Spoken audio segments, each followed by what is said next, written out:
জীবনে বেঁচে থাকার জন্য বিয়েটা জরুরি। যারা সাকিব ভাইকে নিয়ে ট্রল করেছে আজকে তারাই কিন্তু সাকিব ভাইয়ের সিনেমা দেখতে যাচ্ছে।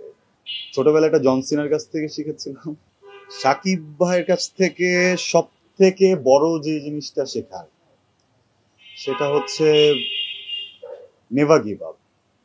ছোটবেলায় একটা জন সিনার কাছ থেকে শিখেছিলাম, বড় হওয়ার পরে যখন বুঝলাম ভাবলাম তখন সেম একই একটা এটাকে কি বলে মানে সেম একই রকম একটা স্ট্রেংথ পেয়েছি সাকিব ভাইয়ের কাছ থেকে। বিকজ আমরা একদম যখন ছোট আর্লি 90s এর সময়, ওই সময় তো আসলে সিনেমা তখন একটা বড় উত্থানের জায়গায় ছিল।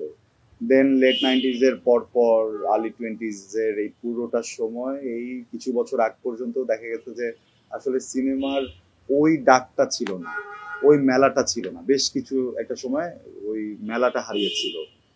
কিন্তু এই পুরোটা সময় কিন্তু আমরা সাকিব ভাইকে দেখে গেছি অভিনয় করতে, এন্ড সে তখনও ছিল, এখনো করছেন। হ্যাঁ, তো উনি না সবসময় ইন্ডাস্ট্রি কি অবস্থায় ছিল, ঠিকভাবে যাচ্ছে কিনা, কেন যাচ্ছে না, কি যাচ্ছে না, এইসবে ব্যস্ত না থেকে কিভাবে নিজেকে এবং ইন্ডাস্ট্রিটাকে একটা ট্র্যাকে রাখা যায় ওই চেষ্টাটাতে সবসময় ছিল।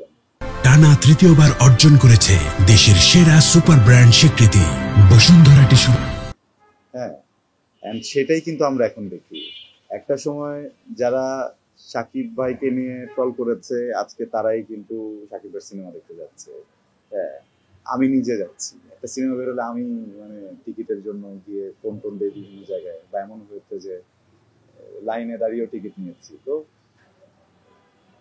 এই এই যে তার এই স্ট্র্যাটেজি, তার এই স্ট্রেংথ, নিজের প্রতি নিজের একটা বিশ্বাস, একটা ইন্ডাস্ট্রির প্রতি সে যে পরিমাণের অনেস্ট, এই জায়গাগুলো যদি আমরা সবাই নিজেদের ভিতরে ধারণ করতে পারি তখন দেখা যাবে ভয়ের আর কিছু থাকবে না। মানে সবসময় কি এমন যে একটা ইন্ডাস্ট্রি টিকে থাকবে আর শিল্পীকে ইন্ডাস্ট্রি বাঁচিয়ে রাখবে?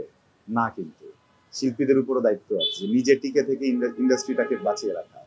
তো সাকিব ভাই ওই মানুষগুলোর ভিতরে একজন, যিনি বাংলাদেশের এই বাংলা সিনেমাটাকে লম্বা সময় ধরে অনেক কিছু সার্ভ করে গেছেন, এখনো করছেন। এন্ড যেইভাবে করছেন এইটা আসলে একটা স্বপ্নের জায়গায় চলে গেছে।